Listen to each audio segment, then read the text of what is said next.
So our special guest, Sherry, here, you had something pretty unique. We were the first in Michigan to have a dental-assisted robot device called the Yomi. Do you remember much about the Yomi? Yomi. Yeah.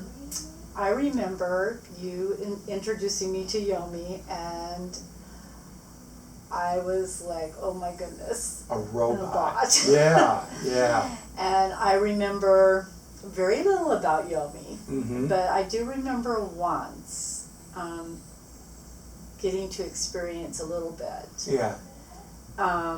Pretty amazing Pretty, technology. it was. Yeah. And watching Yomi's arm Mm-hmm. being directed, Yep. and then I don't remember a whole lot. But I remember you telling me that would normally take you 8 hours. Yeah. Yomi would cut that Into a fraction.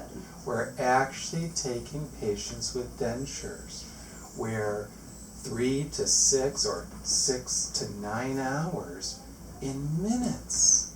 So a whole upper jaw surgical time of 20 minutes compared to 3 or 4 hours. Unbelievable. But I just was amazed, and Yeah. I tell people about Yomi. Yeah, and that it's crazy. And I'm surprised you guys call her a she. Well, yeah, that's the way it works. So we're real happy that you're here. We're so blessed to be able to do what we do on a daily basis. So come to us for your Smoler smile so you could smile too, like Yes. Sherry. Thank you. You're welcome. Great job. You too.